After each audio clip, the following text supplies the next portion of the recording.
1944, and on the Eastern Front, Hitler's forces were being pushed back towards the German border.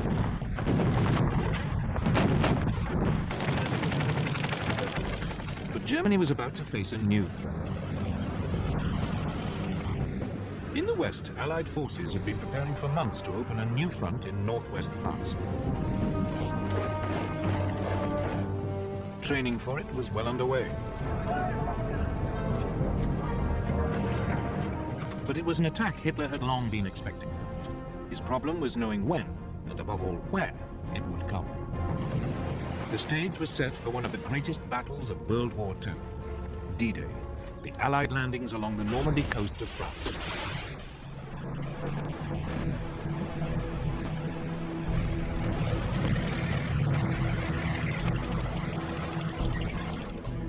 Since the early years of the war, Britain's Prime Minister, Winston Churchill, had always been certain that at some point an Allied invasion of Northern Europe would be necessary. The only questions were when, where, and how. To test the waters, British forces had already mounted a number of practice operations.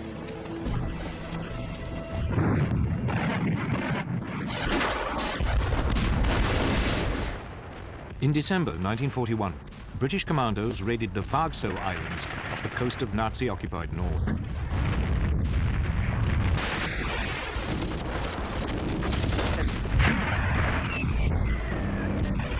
It was an attempt to probe German defenses and tie down Hitler's troops in the north. A fish oil factory and coastal defenses were blown up before the commandos withdrew.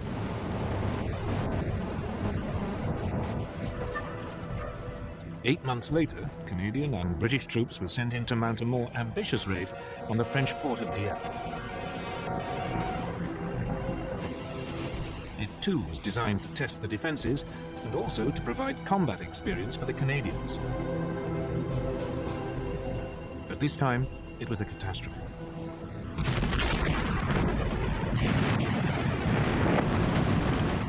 As landing craft approached the main beach, they were met by withering fire.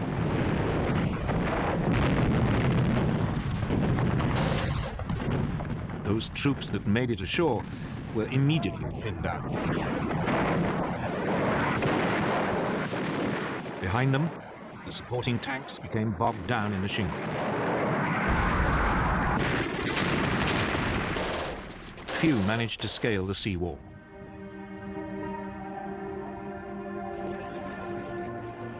Over 3,000 Allied soldiers were killed or taken prisoner. Britain had learnt an important lesson. Never attempt a direct assault on a German-occupied port.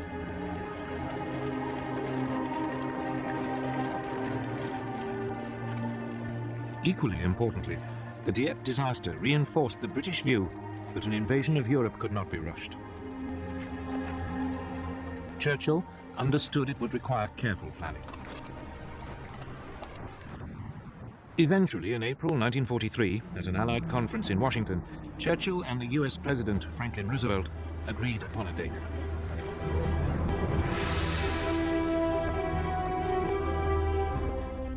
D-Day, or Operation Overlord as the seaborne invasion of France was formally called, would take place in the summer of 1944. But by now, the Germans were preparing for it in earnest.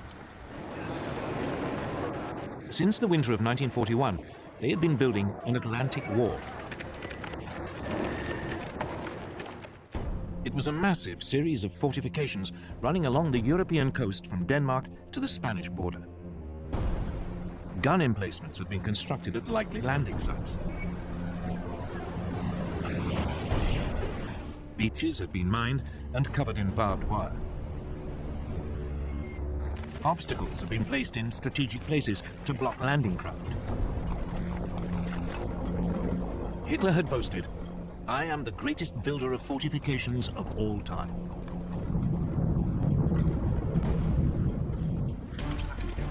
In the summer of 1942, in the wake of the Dieppe attack, work on the Atlantic Wall had been stepped up.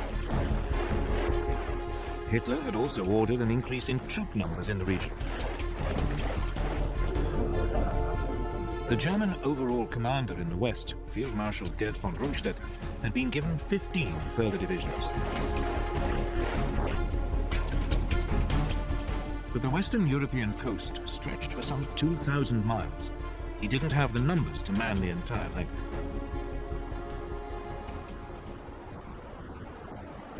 Von Rundstedt faced a difficult decision. Where should he position his overstretched forces to maximize their effect? The question led to bitter arguments inside the German leadership.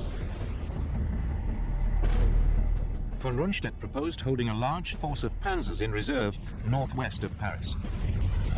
He could then send it in against an invasion once he knew where it was happening. But the hugely respected Field Marshal Erwin Rommel, commander of the troops covering the sector from Holland along the French coast to the Loire, had a different view.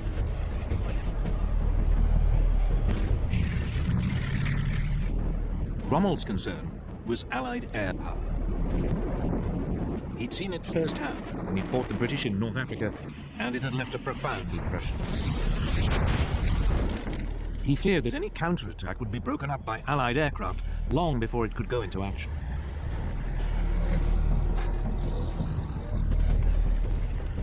Rommel had also inspected Hitler's Atlantic Wall and found much of it wanting. It had forced him to the conclusion that the best place to position the panzers was as close as possible to the most likely landing sites. That way, an invasion could be immediately pushed back before it got a foothold. Hitler compromised. Rundstedt was given a small force he could hold in reserve, though Hitler himself would have the final say as to when it could be used. The rest of the additional troops were scattered along the entire Atlantic seaboard, in accordance with Rommel's wishes. It would turn out to be the worst of all the solutions. There were neither enough reserves nor enough tanks near the coast. But in the autumn of 1943, none of this was clear.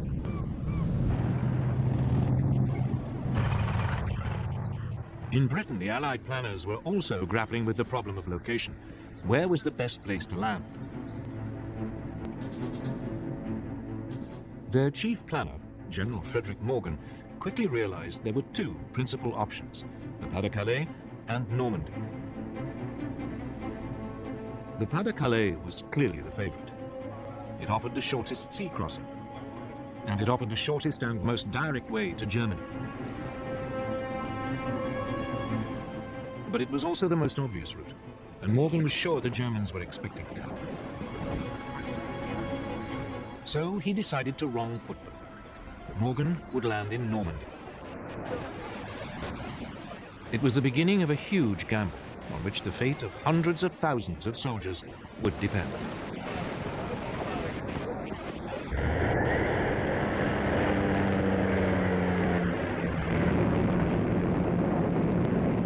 In the autumn of 1943, Allied photo reconnaissance aircraft swept over the beaches of northern France. It was part of a huge planning operation for the seaborne invasion of Europe. The fortifications of the Atlantic Wall were monitored by the French resistance. Men crept ashore to collect sand samples to test whether armored vehicles could be landed.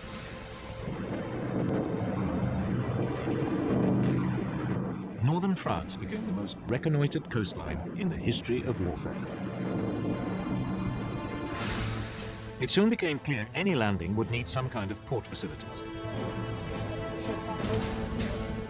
But the disaster at Dieppe had shown that it was too dangerous to attempt a direct assault on a German-occupied port.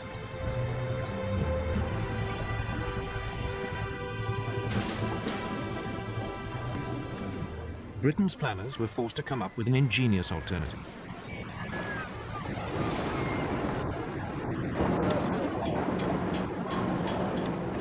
Giant hollow concrete boxes were constructed in Britain that could later be towed to the French coast.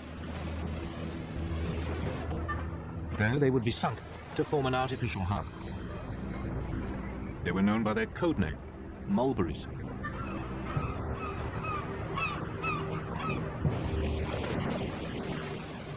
mulberries would be supplied with fuel by a pipeline unwound from giant reels and dropped on the seabed.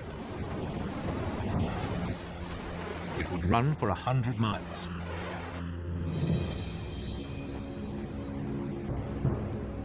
The pumping station on the Isle of Wight was disguised as an ice cream parlour. But the raid on Dieppe had also revealed a second problem: how to get the first wave of troops off the beaches and through the German fortifications. The man told to solve that question was General Percy Hobart, one of the pioneers of armoured warfare. Hobart came up with a series of ingenious devices. The troops called them the funnies. They included such extraordinary machines as flamethrowers and floating tanks. Flail tanks for clearing mines. The bobbin for laying firm paths across sand or shingle. An armoured ramp for climbing sea walls.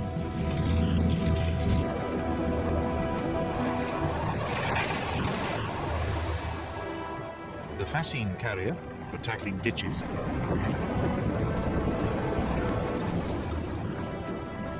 And the bridging tank for wider obstacles.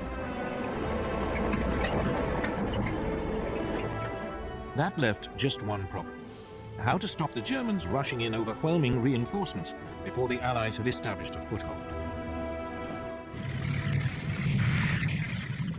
The answer was to keep them guessing until the very last moment as to where the invasion would take place. Operation Bodyguard was a massive and complex deception campaign. German double agents in Britain now began sending back to Germany huge amounts of carefully coordinated false information. This emphasized that the main landings would be in the Pas-de-Calais, although a feint attack might be launched in Normandy. To muddy the waters still further, the Allied military created a fictitious army unit, the so-called 1st US Army Group, or FUSAG. It was stationed, very obviously, in Kent, bang opposite the Pas-de-Calais.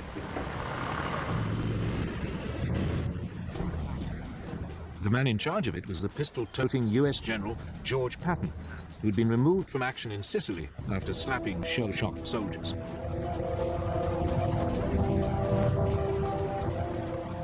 Patton was rated by the Germans as the Allies' best attacking general.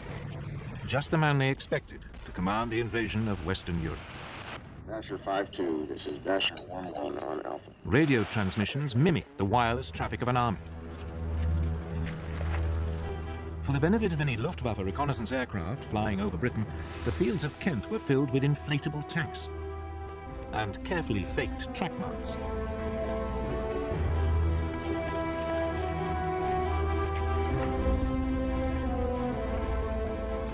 There were dummy aircraft made of wood and canvas.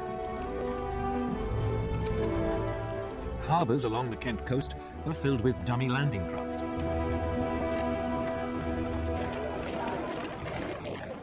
There were even troops, though these were in reality backup units. In late 1943, the Allies appointed US General Dwight Eisenhower as Supreme Allied Commander for the invasion of Europe. British General Bernard Montgomery would be in overall command of the initial assault troops. D-Day was fixed for June the 5th, 1944.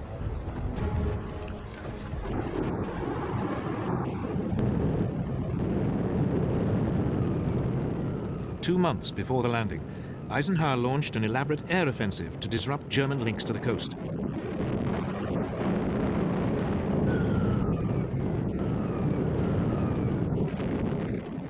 Once again, it was carefully planned to give the impression the Allies' target was the Pas-de-Calais region.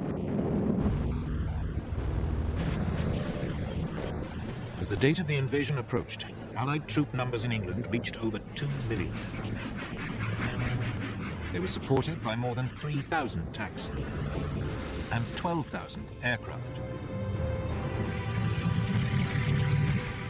The Germans were well aware an invasion was imminent. But they had been completely taken in by the Allies' phony preparations in Kent and were convinced the most likely landing spot was the Pas-de-Calais.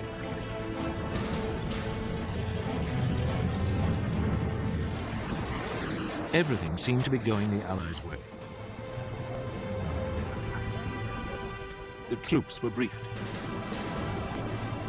Then the weather turned against them. Rain lashed down, visibility was poor, and the channel was stormy.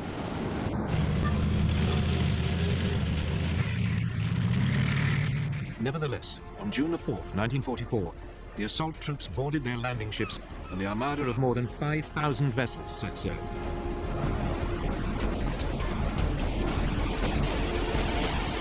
But the rain continued to lash down. Later that day, the invasion had to be postponed. The ships returned to port, and the assault troops faced a nerve-shredding wait.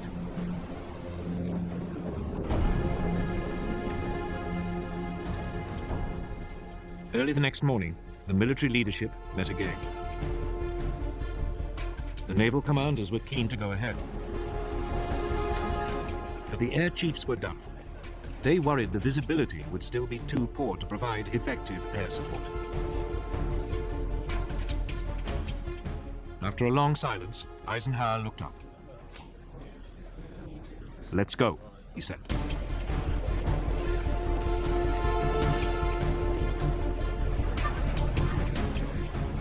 Operation Overlord, the greatest seaborne invasion ever, was underway. D-Day had begun.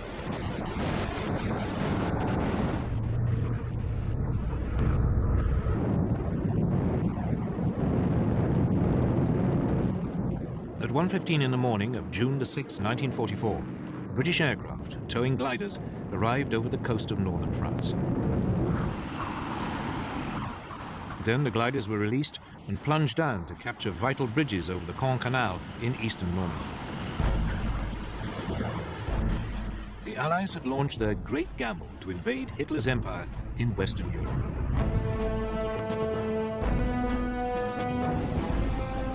"50 miles to the west, US paratroops came down around the village of Saint-Mère-Église.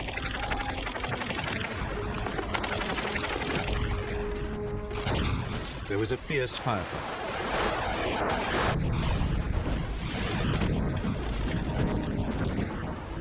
But 3 hours later, the village was in US hands. One of the most crucial battles of World War II was underway.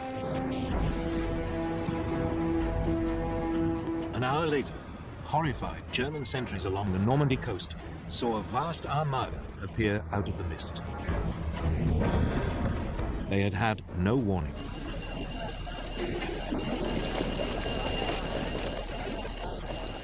The Allied fleet had sailed under cover of darkness. Moreover, Allied countermeasures had confused the German radar into believing the main weight of the attack was approaching the French coast further east at the Pas-de-Calais.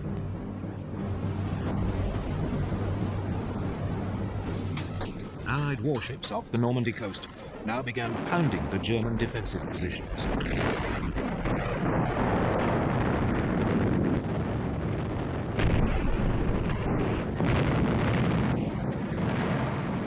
Wave after wave of aircraft swept overhead.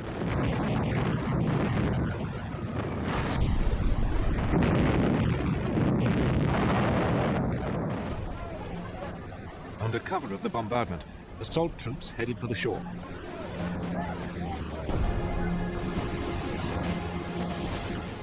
But as they closed in, German artillery and machine guns opened fire.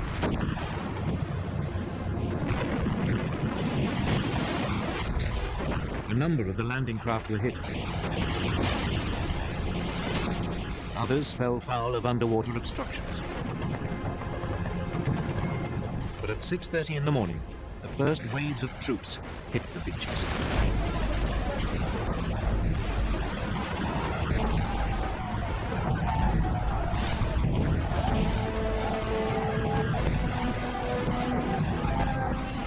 At the far western end, the US 4th Infantry Division came ashore near at what they called Utah Beach.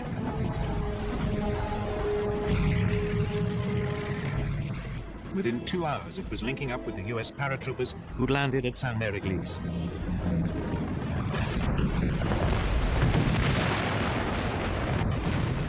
Next door, at Omaha Beach, it was more difficult. The beach was a defender's dream, with high cliffs and few ways inland.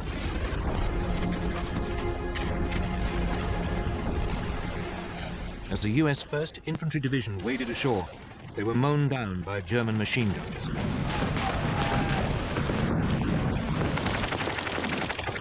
To make matters worse, the Americans' amphibious tanks were swamped. The troops were trapped on the beach. Disaster was looming.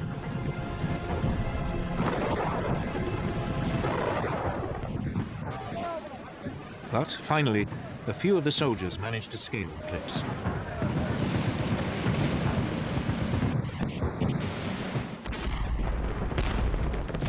Against all the odds, the Americans hung on to the beachhead.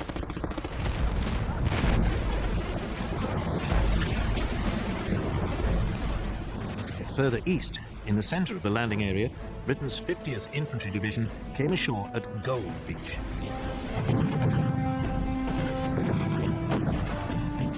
They too met savage fire.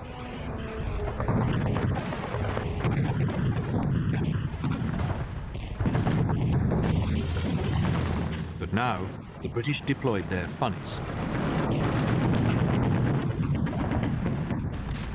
The troops were soon moving inland. At the adjoining landing spot, Juno Beach, the Canadian 3rd Infantry Division faced a similar situation.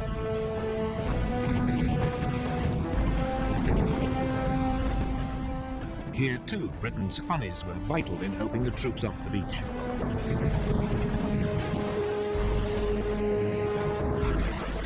Finally, on the far left flank, at Sword Beach, the British 3rd Infantry Division met only patchy resistance. Within hours, its commandos had linked up with the glider-borne troops at the Caen Canal.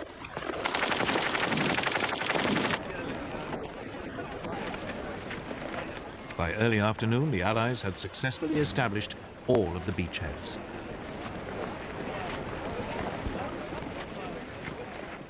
The timing of the invasion had caught the Germans completely by surprise.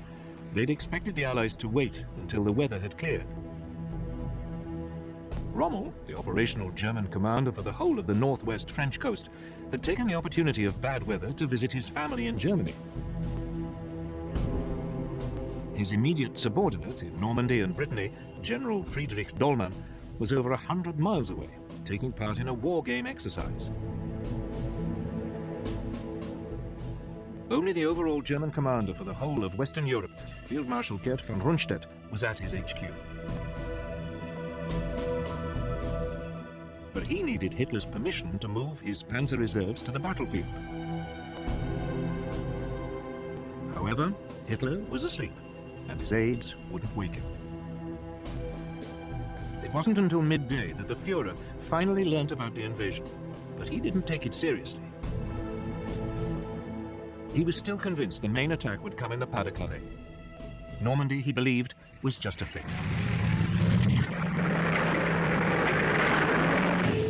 Finally, in the late afternoon, when the scale of the invasion was becoming all too clear, Hitler unleashed his reserves.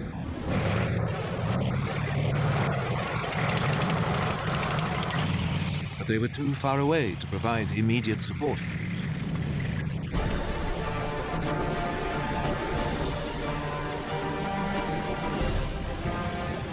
Despite stubborn German resistance, the beachheads around Utah, Gold and Juno and Sword were secure. Only at Omaha was the situation more precarious. Here, German resistance had prevented the US troops moving more than a mile inland.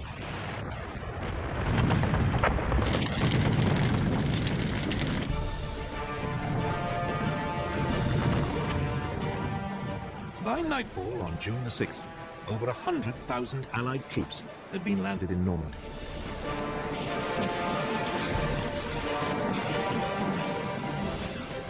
It had been an extraordinary feat of planning, ingenuity, and courage. The first day of the Allies' great gamble had paid off. But it was just the beginning. Now they had to build up, break out, and push on into Europe.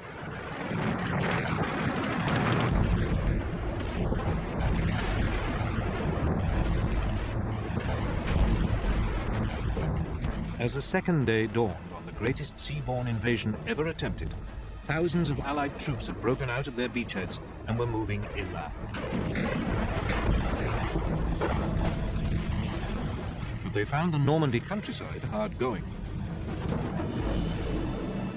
The patchwork of woodland and small fields provided ideal terrain for German tanks and machine guns.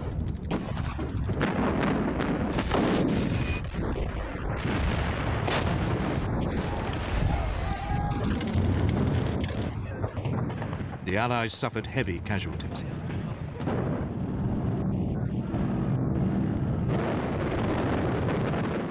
Allied air power provided crucial support. When von Rundstedt's panzer reinforcements arrived, they'd been so depleted by the air attacks that they were unable to mount a major counterattack. The German reinforcements were also hampered by French resistance fighters, operating behind German lines.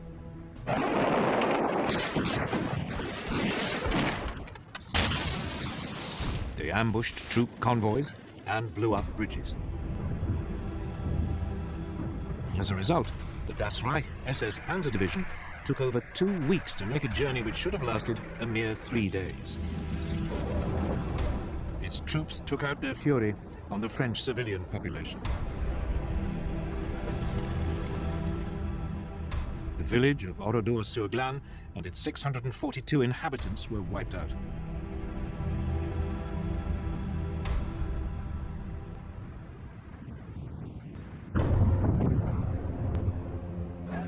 After 4 days of fighting, all the Allied beachheads were finally able to link up.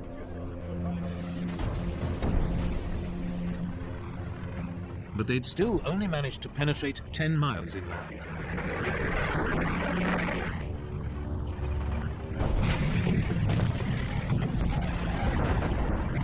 Eventually, 6 days after the landing, the British commander, General Montgomery, launched a major assault on the strategically important town of Caen.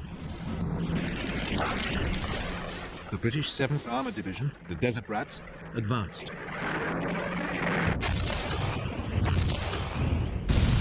But its spearhead ran into 4 German Tiger tanks.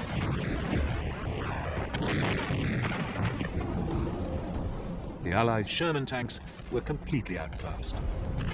Their guns were outranged and their shells unable to penetrate the German armor. They were particularly vulnerable because many ran on petrol fuel and were liable to burst into flames when hit. The Germans nicknamed the Sherman the Ronson, after the cigarette lighter, or more macabrely, the Tommy Cooker. In less than 5 minutes, more than 10 British tanks were destroyed. The attack on Caen stalled.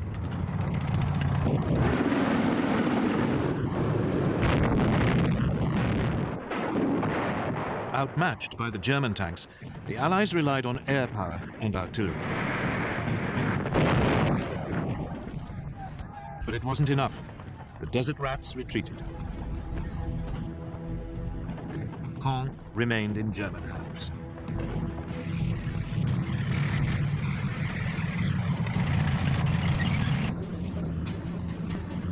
Meanwhile, further west, US forces advanced on the equally important port of Cherbourg.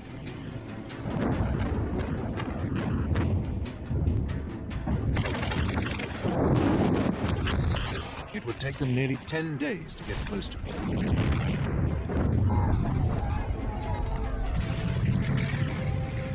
They weren't helped by the weather. During the first week of the invasion, it had been relatively calm, and supplies and reinforcements had poured in through the Mulberry artificial harbours. But now the weather turned. Gales swept the English Channel. The US Mulberry Harbour at Omaha was destroyed.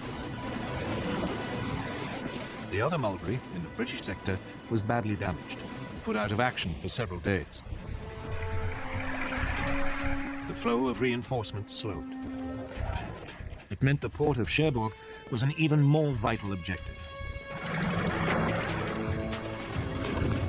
As the US forces now approached it, the German garrison resisted.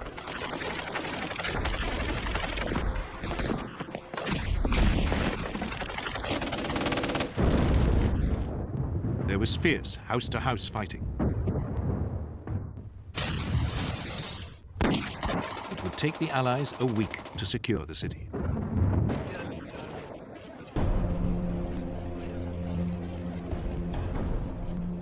But the port had been trashed by the fleeing Germans. It would take a further month before it could be brought back into service.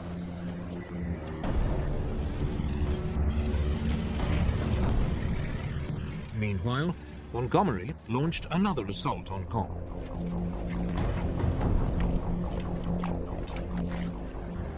But the storms had turned the fields into a sea of mud. Low cloud meant air support was impossible.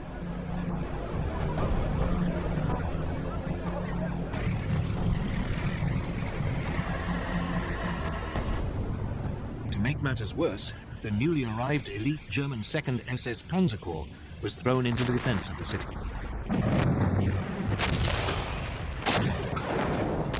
After 4 days, the British were, again, forced to halt.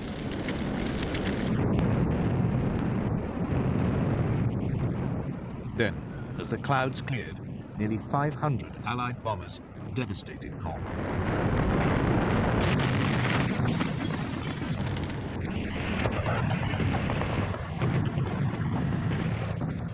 British troops fought their way into the north suburbs. But the ruins made ideal defensive positions for the Germans.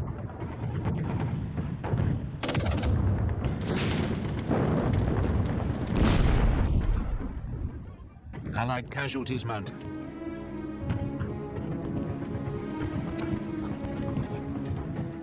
After 48 hours, the attack was, yet again, called off. 3 weeks later, Montgomery tried for a 4th time. The plan was to capture the remaining German strongholds and then push on south, deeper into France.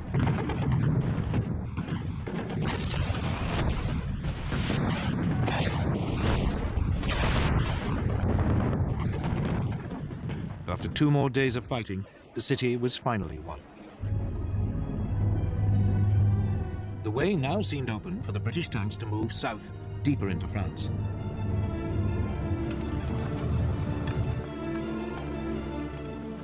But the Germans were waiting with a large force of panzers.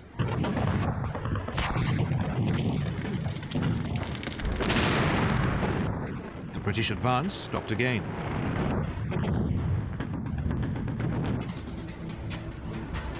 The Americans in the west, however, were having an easier time. The fighting around Caen had sucked in the majority of the German defenders. As the American forces prepared to thrust further into France, they faced only scattered opposition. The scene was set for the Allied forces to break out at last.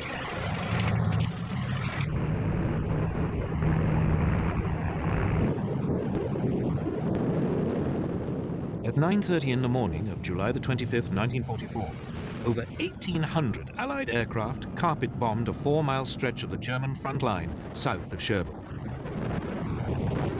It was the beginning of Operation Cobra, the US breakout into France. The German defenders were stunned by the size of the assault. But so too were some of the US soldiers. The plan had been for the bombers to fly in from the east, parallel to the US front line, to minimize the risk of bombing American troops. But most of the aircraft came in over the top of the US lines. Bombs fell short. Over 100 US troops were hit and killed.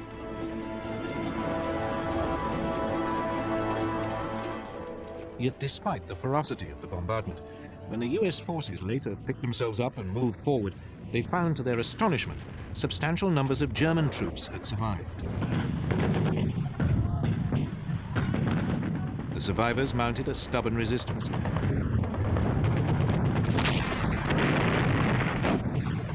As fighting raged, it looked as though the Americans would fail to break through the German lines.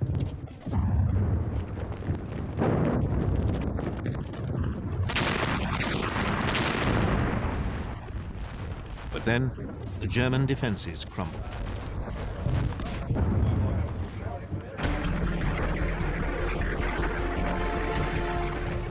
The next morning, US tanks broke through and moved forward into open country. There was now almost no German resistance left, and the Americans quickly pushed deeper into France. The hill town of Coutances fell. Then the crossroads town of Avranches.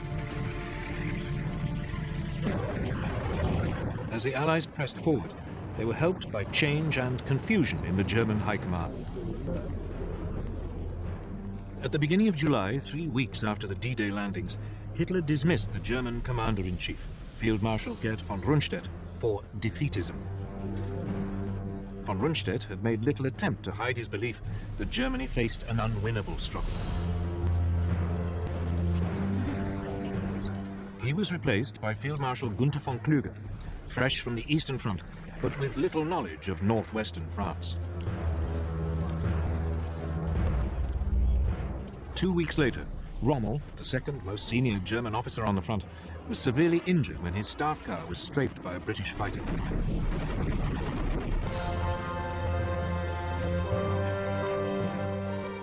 Then, with the Nazi command already in confusion, there was an assassination attempt on Hitler's life. On July the 20th, 1944, a disillusioned aristocratic war hero, Colonel Klaus Schenk Graf von Stauffenberg, planted a bomb in the planning hut at Hitler's headquarters in East Prussia.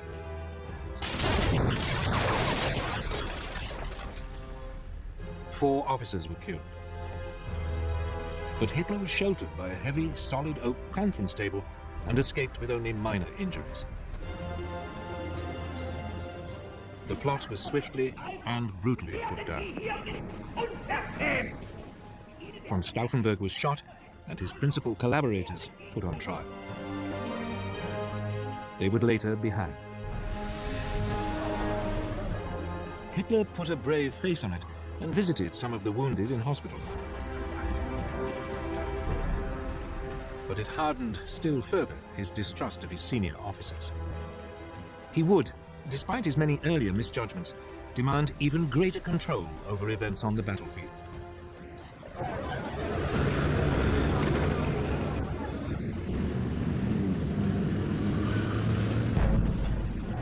Back in France, General George Patton, back in charge of a real fighting force, ordered his troops to fan out.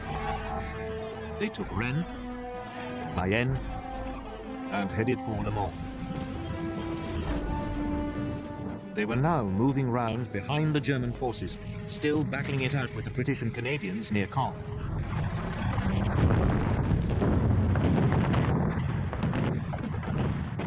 With the Americans to their south and the British to their north, it seemed the German forces in Normandy would be surrounded.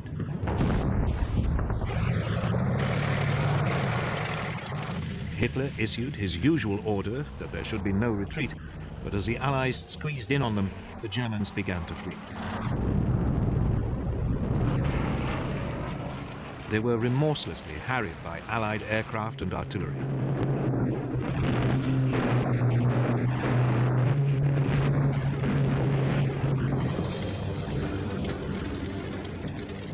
The casualties were appalling.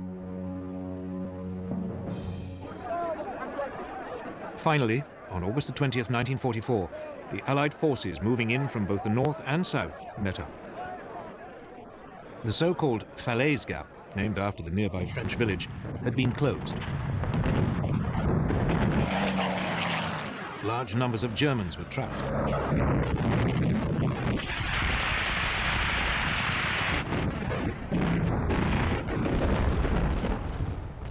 Over 10,000 more Germans, caught in the Allied pincer, died. further 50,000 were taken prisoner.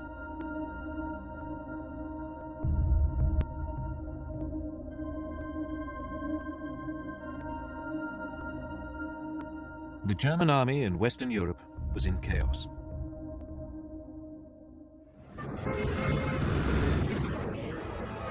Meanwhile, far to the south, on the French Mediterranean coast near Cannes, there was a second Allied seaborne invasion.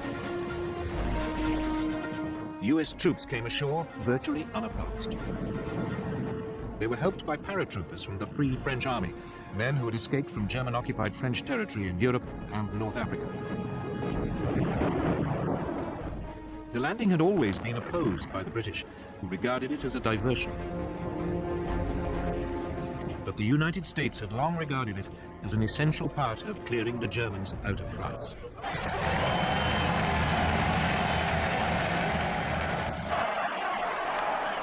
The troops were greeted by an ecstatic civilian population.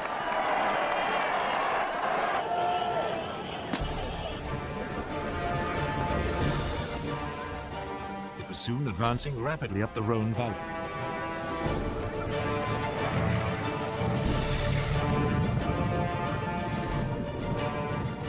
Lyon was liberated on September 3rd, 1944.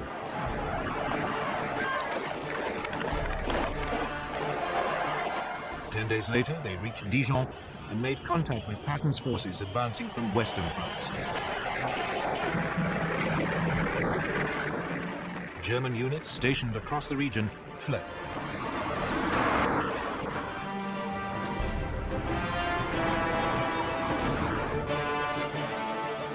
In barely 3 weeks of headlong advance, the Allied invasion of Europe had liberated most of France.